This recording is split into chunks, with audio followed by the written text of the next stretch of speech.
and songwriter, we had the opportunity to talk to DJ Bossi of Cosmic Gate. Adam was able to talk to Bossi over Zoom audio. Bossi told us how he got into dance music and DJing, how Cosmic Gate started, and the duo's 2-decade-long career. Make sure to check out our YouTube channel and Facebook page at Bringing It Backwards and follow us on Instagram and Twitter at Bringing Back Pod.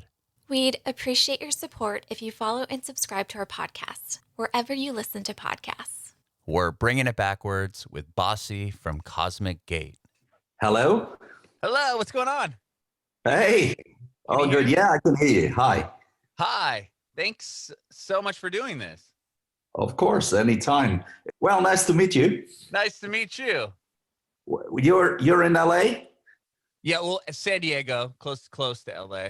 Well, yeah, I know my way. Where are you about? Are you in Germany? No, I'm in Ibiza, actually. I'm sorry, where? In Ibiza. Ibiza. Whereabouts is that? That's, I'm not very good at geography, obviously. That's the famous music party island in the Mediterranean. Ah, okay. That's cool. And do you live out there now? Yeah, I'm hanging out a little bit. I'm lucky enough to have a friend's apartment here for myself, and the weather is still gorgeous while Germany is a little cold already. So yeah, I'm here till tomorrow, going back to Germany, and then let's see where the wind is bringing me. Yeah, totally.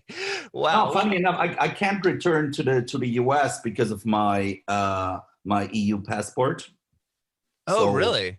Yeah, so all my business, all my social security number, me paying taxes in the US, me paying for my apartment, my company, all does not help me to get back to the US. Yeah. Wow. That's bizarre. Hectic. Yeah, I understand they eventually have like limitations, but I pay my taxes for 10 years in the US, so I feel a little like, okay, eyebrows up, like, really? It's my home. You're right. That I do not have a green card, that's not really making a difference. So anyways, it is what it is. Oh my goodness. Can't change it. Yeah. Well, our podcast is about your journey in music and how you guys got to where you are today, as far as like Cosmic Gate and your journey individually. So yeah, how'd you get into music? How do people get into music?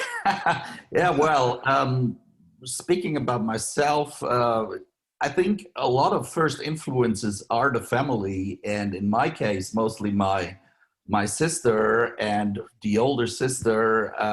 But yeah, pretty soon after hearing her stuff, I somehow took a little bit of a different route. So pretty early in the late 70s, early 80s, I started to get interested in electronic music right away. Where I grew up close to Düsseldorf, so Kraftwerk was there, and I don't know, Nine Inch Nails, things like that. So all this early electronic stuff, I've been right away in it, and then house music started, and from that moment on, there was literally no more stopping me.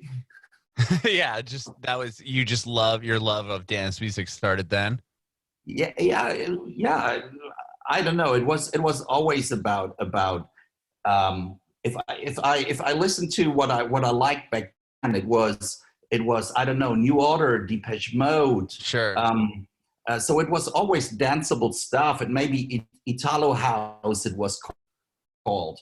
So catchy pop music, but it already had the kick drums and that dancing vibe to it. So yeah, thinking about it, definitely always, something you could have a good time to and could dance. Sure. To, yeah. And what was did you ever learn like an instrument, like guitar or anything like that?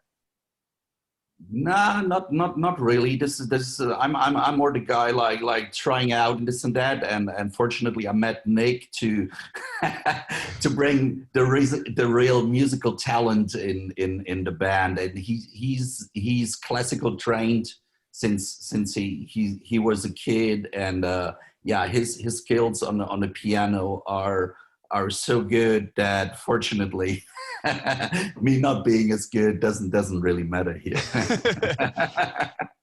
So were you in groups or anything prior to Cosmic Gate? No, like groups, you know, we're okay. We were saying now the band Cosmic Gate. So we're a DJ duo, a producer duo, and but there was nothing like bands before. And in all honesty, back when we started to be a DJ duo was pretty new. A DJ was a DJ. It was one guy. And these days it's becoming a little more normal for sure. So there's quite a lot of DJ duos around. But when we started it was literally two individual DJs. You know, suddenly the demand turned to be so huge that Nic and me both working in our big room discotheques like 30, 40 miles from each other. Suddenly the question was, hey, are we going to DJ as Cosmic Gate? Is this Nic Chagall Cosmic Gate, Bossi Cosmic Gate? And so we did this individually for, 2-3 years. For the bigger shows, we came together until things really got bigger and bigger and bigger. And we realized, hey, Cosmic Gate and the people, meanwhile, do know this is two guys behind it. And if Nic is there, the question comes up, hey, where's Bossi, and vice versa? Hey, where's the tall guy with the hat? Well, only you're here now. And I'm like, oh, I'm so sorry. I know he's nicer than I am.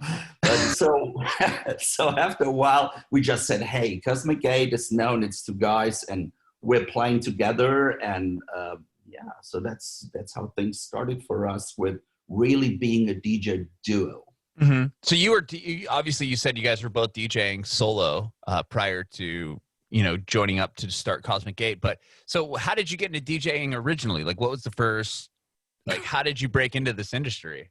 That's actually pretty easy. I went to my first private party and went there and had that experience. Like, I was actually liking the music, but whenever I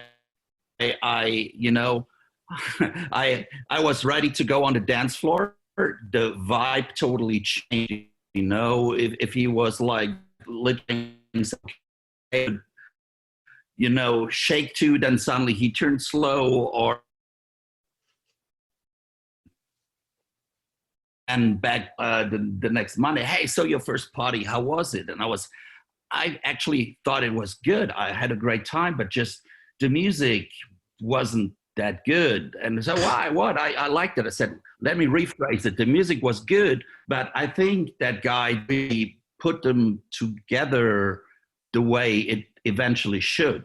So it was my first party. So I was like a little trying to, I didn't even know what I wanted to say. I just knew it wasn't right. And then my friend was like, hey, yeah, we're doing another one in 2 weeks. Why don't you try? And yeah, long story short, I put my cassette tapes together and whatever vinyl I could find, and we put our equipments together, the tape recorders and this and this and that. And yeah, and then from that day on, I was the DJ. And 3 years parties, I finally turned 18, and a few months later, then I officially could play in clubs, and I played a first student party, my first paid job. I will never forget that, because it was like 2,500 or 3,000 people. Whoa! So literally getting from 100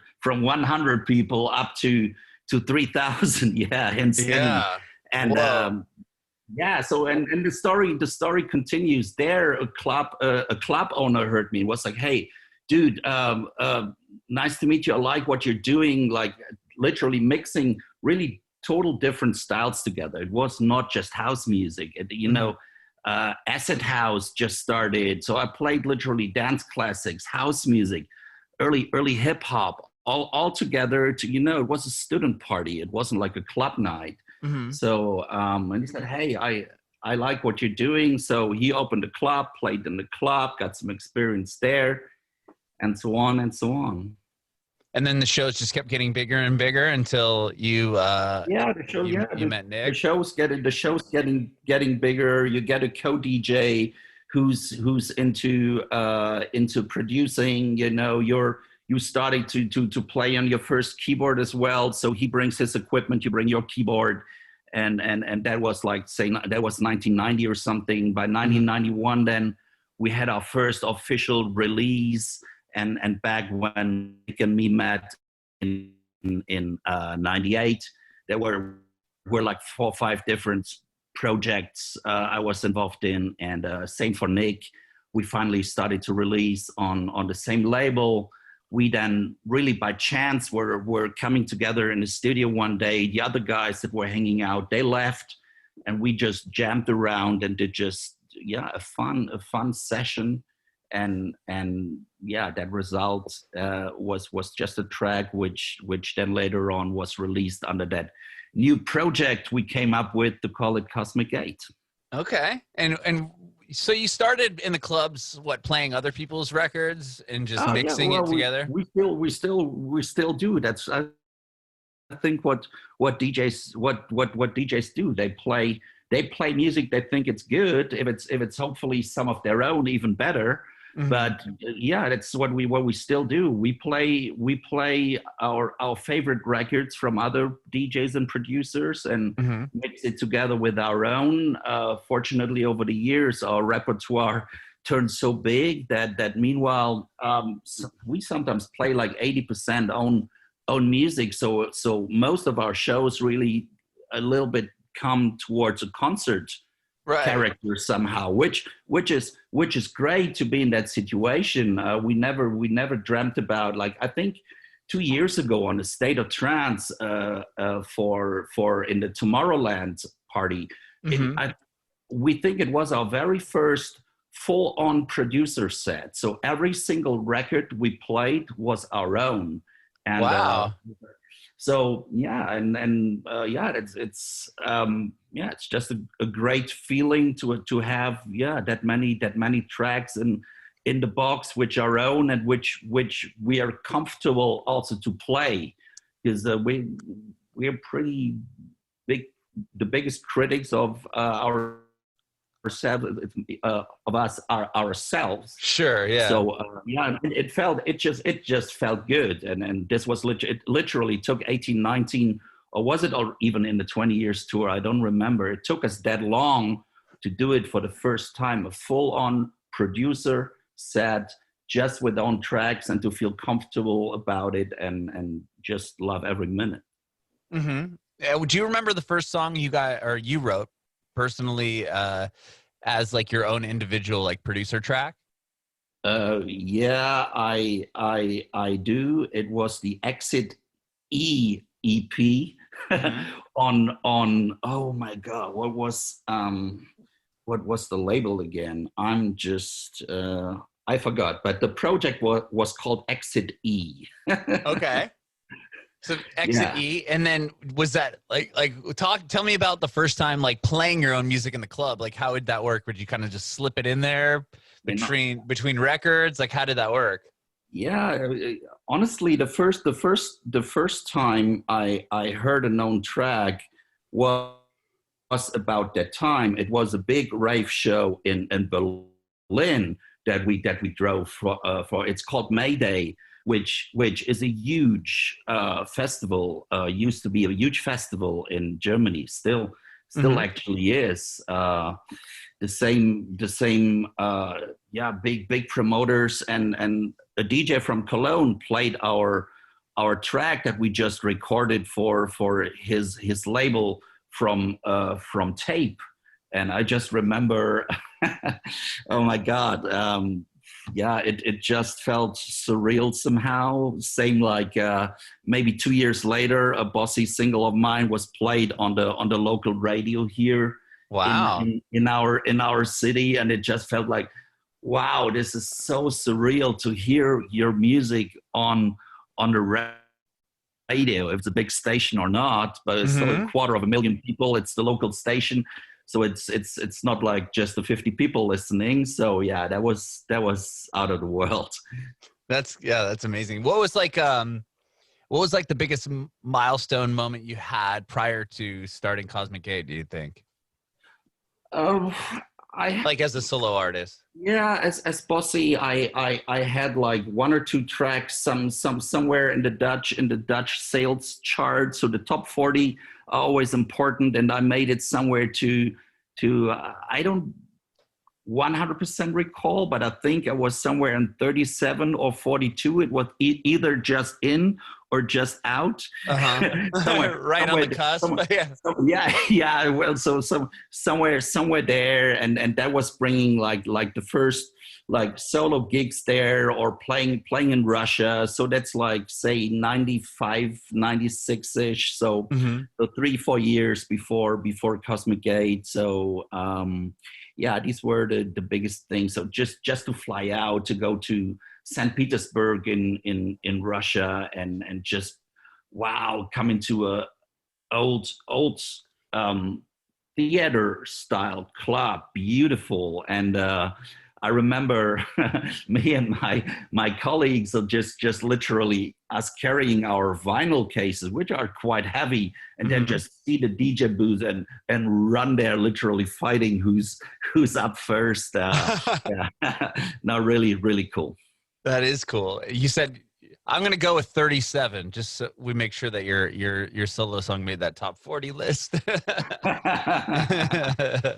That's awesome. I mean, to get to play those theaters, and then once you guys kind of collaborated together for Cosmic Gate, where the show is just even bigger at that point.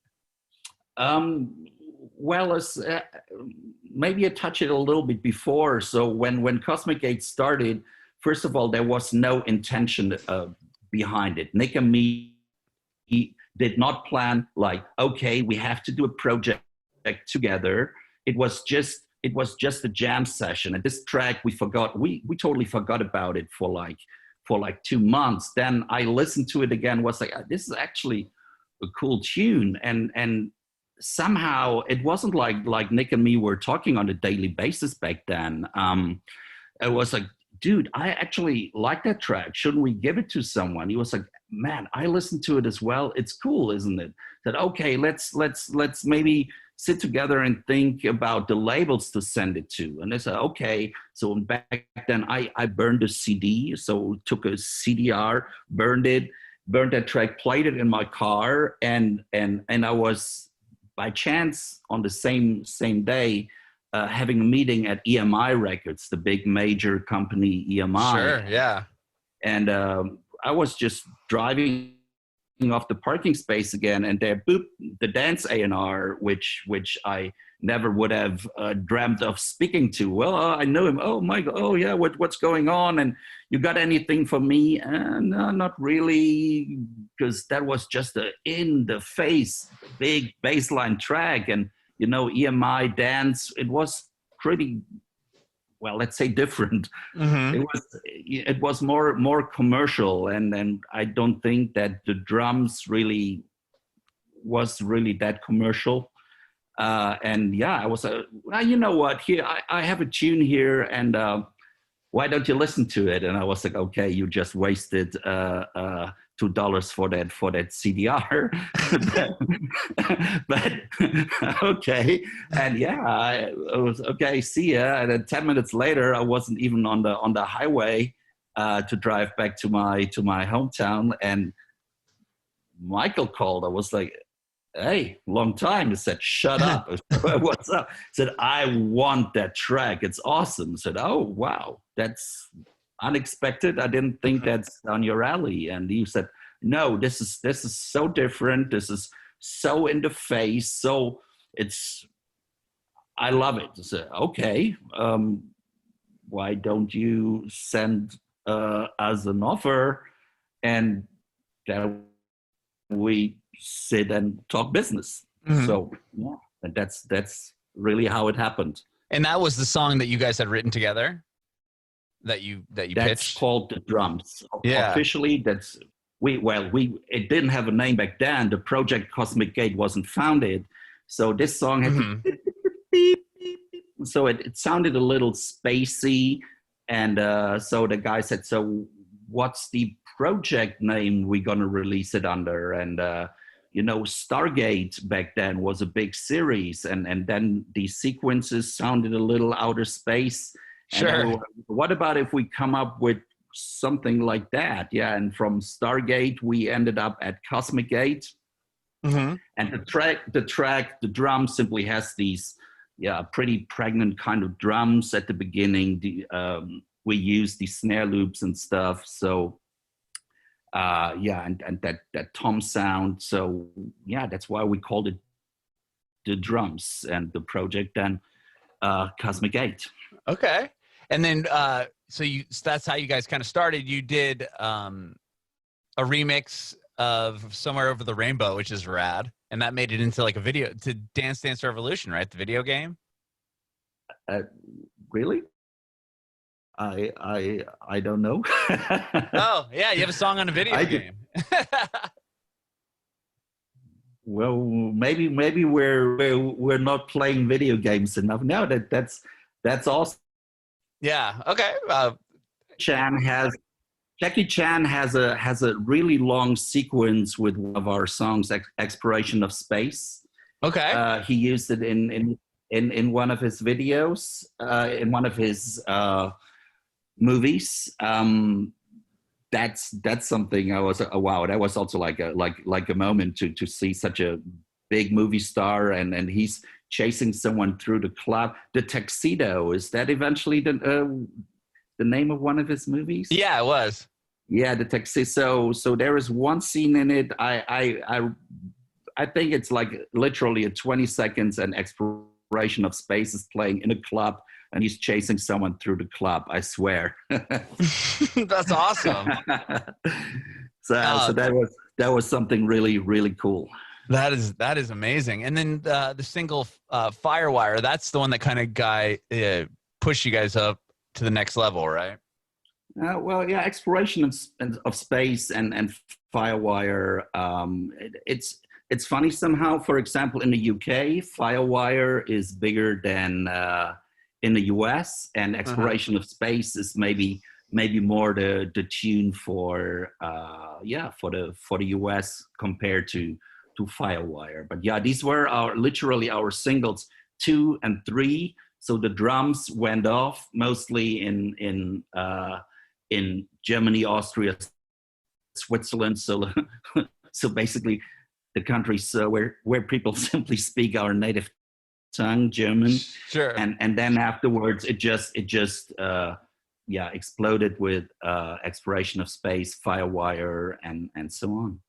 And with that explosion in the different parts of the world, hearing your music and adapting to it, were you able to tour at this point, like, and go play, the United States or wherever else, was kind of embracing the records? Well, it wasn't like nowadays when someone releases a track and one radio station plays the tune, say Armin van Buuren or so plays a new tune, and it's getting a big record, and you're the new producer, and then suddenly everyone knows you.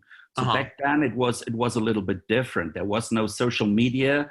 When you were new, it took a while. So also like a release didn't automatically happen worldwide. It could take months or maybe half a year, or sometimes even a year later that a tune that was released in Germany until it was released in England, or it took weeks for the vinyl to get out to Australia.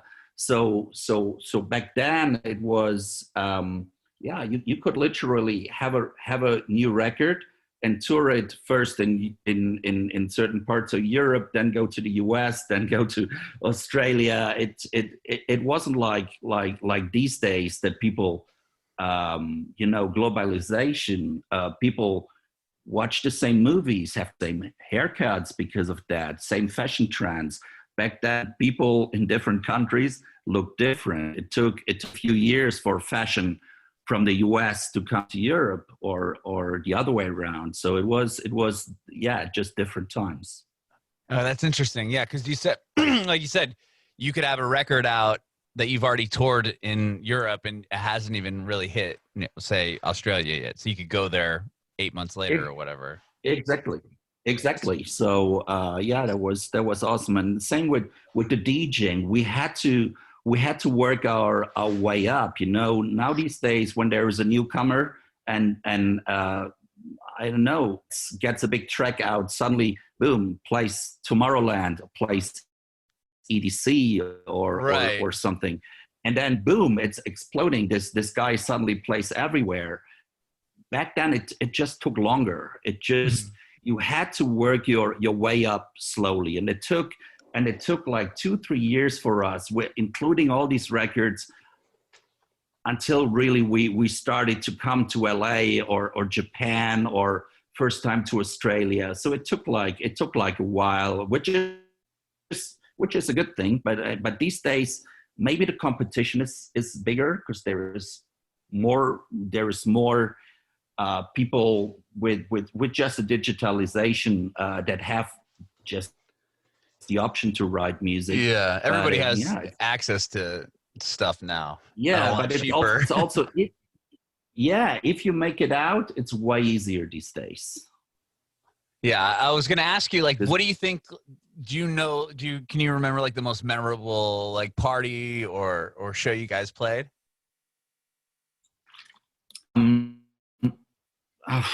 Well, fortunately, this is widespread. Maybe our first show that we really realized now we're not only coming out as producers, because like Firewire made it top 10 in England, Exploration Space was doing the same in the German sales chart. So doing club music, but being successful in the overall sales chart.